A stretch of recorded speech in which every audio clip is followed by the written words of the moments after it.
Hello, my friends, and welcome to Quartet, where today we're going to talk about what is spirituality. So you'll want to stay tuned for this very interesting conversation.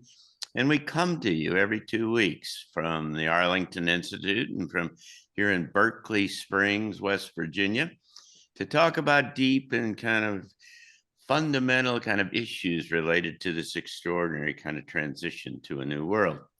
I'm joined, as I always am, by a quartet of all of us, I guess, by a trio of other of my friends. Penny Kelly, how are you, Penny? I'm great. It's good to be here. I hope everybody out there is great as well. And Kingsley from England, how are you, my friend? Good, thank you, John. Greetings to you, and also welcome to our new member, Mark. Yeah, and Mark Gober has joined us today. This is his first time here. Mark, how are you? I'm well, John. Thank you for having me, and it's nice to be here with this group. Yeah, and you're in Maryland today, or where are you? I'm actually calling in from Texas, traveling Oh, from today. Texas. All right. And lamentably, we're missing Gregg Braden because Gregg Braden is over in somewhere in the Holy Land with dozens of people following him around, giving some kind of a tour over there. But he'll be back on our next episode. So now it's time for our topic, and our topic is what is spirituality. And I'd like to enter this by suggesting that. I think all of us here on this forum have at one time or another had somebody ask, are you religious? And you kind of the knee-jerk common response is, no, I'm not religious, I'm spiritual. I've certainly done that multiple kind of times. And, I haven't really thought a whole lot about what the whole idea of being spiritual was. I gave a talk a couple of years ago to a major religious denomination, Christian religious denomination here at their annual conference. And I got finished with the thing, and some guy comes up in the list, the line of people who want to ask questions, and he says, "Can't you talk about anything spiritual?" And I said, "Well, I talked about love. I talked about some of these other kind of things, and it was like."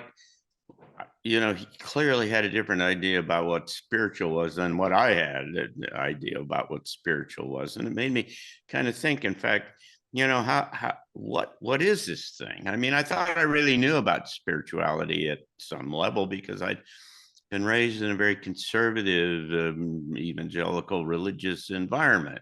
My father was an evangelist, a traveling minister.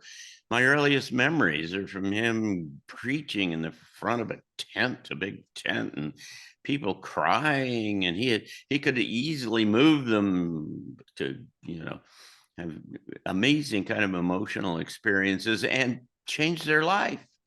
And so, I kind of thought I knew something about that. The more I thought about I realized that I really didn't know about it because I remember in my youth having all these people from church that purported to be spiritual if they were. And then I found out that they'd lie and they'd steal and they'd cheat and they'd do all these kinds of things. And there was no kind of direct correlation between their kind of consciousness and their level of consciousness and integrity for that matter, and this kind of notion of spirituality. I ran for a number of years a national, or I guess an international religious organization. Again, it was in the Christian kind of environment, and I watched. My job had me exposed to the leadership of evangelicalism in this country, and I stood but backstage watching how these preachers and singers and other kinds of folks orchestrated in a very systematic way this evolution of a feeling and an emotion. And so I started to say, well, so what is this? I mean, is this just some kind of thing about a feeling? And I always kind of started saying, well, it's probably about spirits because that's what Steiner, I've read a bunch of Rudolf Steiner books, and Steiner kind of generally talks about literally about spirits, and it's not like this connected with some deep kind of spiritual kind of notion. Then I had another experience. It was fascinating. I took part in a program at Johns Hopkins University where they used psilocybin from mushrooms to see what the effect of those were on someone's spiritual experiences. And I remember the experience of going through this thing, and I did my kind of engineer linear kind of thing, said, is this joy? No, this isn't joy. Is this happiness? This isn't happiness. Is this ecstasy? This isn't ecstasy. Is this fun? This is fun. And I said, this is the most fun I've ever had in my life. And so I get out of it and they get debriefed and they say, what was the spiritual experience you had? And I said, I don't know. I had a good time. Then I go to India and I spend some time with this guru avatar guy and all of his kind of priests, they call them dasas, the young men around them, and I watch him get into these in these particular situations, with these meditative situations, and they lay on the floor and they just laugh and laugh and laugh, and I'd say, well, that's what I was doing. I was laughing while I was on drugs, and he's laying on the floor laughing. And how does this work? And by the way, can you just orchestrate and engineer this? I mean, if I can do it with drugs and everybody's electrical, and is this an electrochemical thing? And then I do research and find out, well, yeah, the CIA can make you do that, and they make you think all kinds of things. And there's all kinds of exotic energy-based kind of weaponry that's out there. And so you wonder, is this just a feeling? And I didn't know. I thought about it a bit and said, maybe this is just kind of a derivative of the kind of the extraterrestrial godlike entities that early on shaped all of this, and this feeling of awe and, worship or some other kind of thing. And maybe it comes out of that.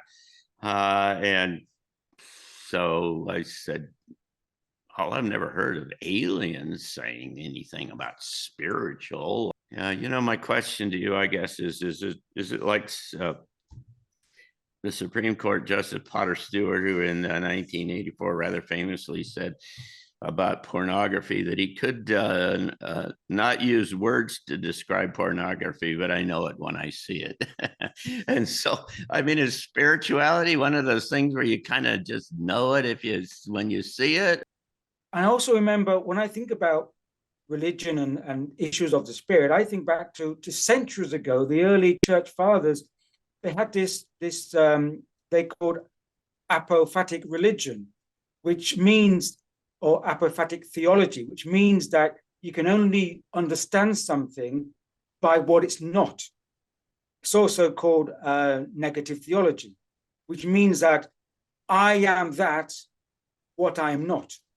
So you can't really talk about something until you talk about what it's not. Spirituality is not dogma, it's not ritual, it's not feeling good, it's not well-being, it's not emotion. You can't really say what it is, but it's easier to say what it's not. That's why I think that spirituality probably is best to be, not defined. But actually, my own feeling is that it's a lot simpler than actually we try and make it out to be. I think we give ourselves a hard time about it. So I would say spirituality is about being fully human. So then it leads to the question, what does it mean to be fully human? And I would say that if you are entering what is spiritual, you should get rid of the word spiritual. For me, if we were a spiritual civilization, we wouldn't even have the notion or the vocabulary of being spiritual.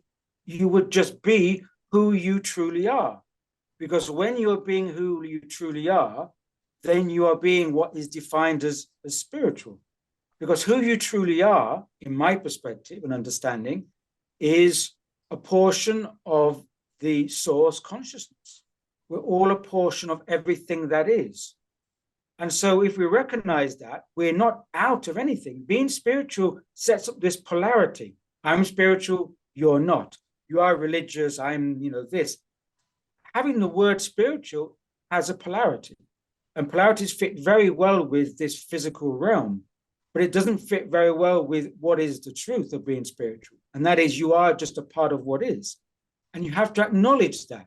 And you have to try and bring it forth and let it flow through you. Allow it, rather than define it or probe it or run after it. I make a joke by saying people who are often running after spirituality are getting lost down Ashram Avenue and Guru Boulevard. So I feel that we have to bring it back home and strip off all the baggage, strip off all the ego, strip off the definitions, just try and be truly who you are. And that is a portion of the whole, a vibratory signature, a part of the vibratory whole. I would probably say almost the same thing that Kingsley said, just using a little different language. For a lot of people, spirituality is going to church. Yeah. That is not even close to what it really is. The thing that I think is essential is what I call the core spirit within each individual. When you decide or start to become a spiritual being, what you have to do is develop that core self. That's similar to what Kingsley is saying. How'd you say that? Go back to being fully human. And that doesn't mean that there's a formula or a set of practices or an attitude, or, you can't be a mental or emotional doormat either. You have to develop the sass within yourself, which is, God damn, I'm going to be who I am. And gradually that becomes more and more pronounced, wiser, more graceful. Grace is just simply the ability to move with the energies that are moving around you. And wisdom, the more you try to be spiritual, the more you discover what doesn't work. And the result down the road, if you want to have a reality system, which we have a big system here, if you want to maintain a reality system, you have to have a huge number of individuals who are each unique. And they bring that uniqueness to the system, and they make all sorts of options and possibilities, or put them out there for everybody else. So each person has a unique spirit within themselves, and that spirit comes out of the specific, unique arrangement of frequencies that each of us is. And who was it? One of the guys in our thing here, maybe it was Clint, said that I was confused between energy and consciousness. No, I don't think so. What I see is a lot of people are still trying to do is figure out, where does consciousness fit in? And they've got all sorts of approaches. And so consciousness is over there and everything else is over here. That isn't the way that it works. Consciousness is the feeling aspect of energy, and energy is the motion of consciousness. There are two sides of one coin. And you see that when you go in and out of the Godhead, you literally experience that shift from all-encompassing space, love, awareness, whatever you want to call it, source, to this, all of a sudden things are in motion. What does motion imply? It implies feeling. You got no feeling, you got no life. You can't do anything. We are feeling creatures primarily. And then all the other stuff gets added on. So managing that feeling so that it moves up into higher and higher, or I'm going to say more expansive frequencies, sets, matrices. Each one of us is a matrix. That's the essence of what really is spirituality. You develop your consciousness and your sense of yourself so that you can contribute your gift, do whatever you came here to do. Each person is an answer to a problem in the reality system. And typically that is going to be an answer that was born at the moment the problem was also being born. Well, to me, the distinction between spirituality and religion is that religion tends to be rigid. It's a specific way of looking at the nature of reality. And it typically has guidelines, and there can be different guidelines depending on the religion. Whereas spirituality to me is a more general term that relates to the nature of reality, but it's not tied to a particular tradition, although traditions can lead to a spiritual worldview. And something that I've seen in my research, and Penny described it with the experience of the Godhead, and John, you were alluding to it with your experiences, is that there is some kind of a unifying source that we are a part of that people can tap into through various means, whether it's a near-death experience, psychedelic experiences. DMT is one in particular where people seem to really clearly come into it, but other ones too. Meditation, other spiritually transformative experiences, which can be induced by practices, or also they can happen spontaneously. People describe something very similar, which is a feeling of unity. They talk about unconditional love, and they often also say that it's ineffable, meaning that language is inadequate. And Kingsley, you were alluding to this, that we're talking about something that is beyond words, because the minute that we use words, we're restricting and limiting something that is unlimited. So we're automatically arriving at an approximation. So the word spirituality in that sense is an approximation for, or another way of putting it is, it's an approach to examine the nature of reality using language to the best of our ability. But I also want to add that science strives to do this too. Science is an attempt to understand reality through a particular method. And I think it's very much related to spirituality, even though it can be considered in opposition to it. It's often considered that way. Science is pointing us to a spiritual worldview. The more we learn about psi phenomena, psychic abilities, the survival of consciousness after bodily death, quantum mechanics, all of these things are pointing us to a more unified vision of how reality actually works. Yeah, as someone who would not have called myself spiritual a long time ago, 6+ years ago, before I started on my journey, I was explicitly not spiritual, meaning I thought life was random and meaningless. And the notion of invisible entities, whatever we want to call them, that was science fiction to me. So using Kingsley's framework of what spirituality is not, or what is the opposite of spirituality, that can point us in this direction. So where I was coming from before was this materialistic, physicalist perspective, whereas a spiritual worldview allows for the possibility of an interconnected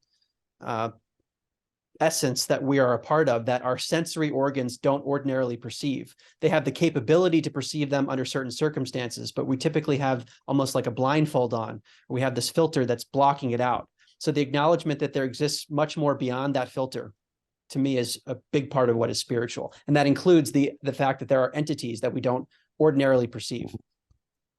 What is an evil spirit? It's any kind of frequency that counters or helps to undo another frequency. Is there an intent of evil behind it? Not really. Sometimes, yes, if you get enough consciousness together, people will direct it in a bad way, but not necessarily so. They say that there's only two real concrete state elements or aspects of life, and one is love and one is fear, and everything else is going on between those polarities. You're in a certain amount of fear, and that, so to be being spiritual, to use that outdated terminology, is, I think, moving towards the love and away from the fear, and that is what we're experiencing through our own life and our growth, is to trust and acknowledge and to allow that movement towards understanding what that greater love is, not the sentimental human love, but the love that gels everything into existence. Right. Yeah. And I would add there that, John, just building on what you said about it's an expansion of consciousness. When you expand enough that you end up back in the source, you experience that core, the I am. And that is what underpins everything. Everything that exists has that I am consciousness in the core of it. And that's what allows it to exist. So life is a system within this source. And the life that we know is a system within source. And it recycles us. We start small, we expand, we become source, and then we come back down. Let's go to another place and have another kind of life, etc. And it just all keeps on going. And there are beings out there, spirits, if I use your word, that make sure that it all keeps going. They are committed to that. Well, thank you all for a very interesting, hopefully useful conversation. So I want to tell all of you who are viewing this that, again, we come to you from the Arlington Institute, which is a little research institute I started some 30 years ago. And we're located in Berkeley Springs, West Virginia, just down the road from Washington and Baltimore. And we have a variety of programs. This is only one of the things that we do. You can find out all about it at arlingtoninstitute.org.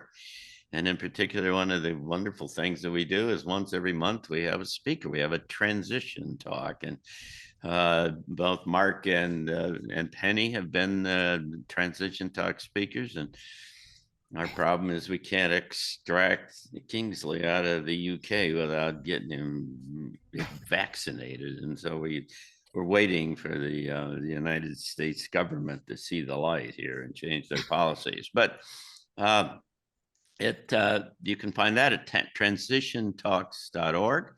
And we have very fascinating, interesting people who are all talking about everything that we do here at the Arlington Institute is about how to facilitate this transition to this amazing new world that we're coming to. And so let me just give you a hint about what we're going to talk about next 2 weeks in the next episode. And that is we're going to talk about what do we see for 2023, each of us individually, and what's coming downstream, because some people, Martin Armstrong and others, say this is the most extraordinary year and kind of records history that we're coming upon. And so it should be an interesting conversation, and we invite you back to be with us. I will join with the rest of you, and I'll wish everyone a very wonderful Christmas and New Year's, or whatever it is that you celebrate at this time of year. And we'll be back in a couple of weeks with another quartet. So thanks so much. Bye. Take care. Bye-bye. Merry Bye-bye. Christmas, everyone.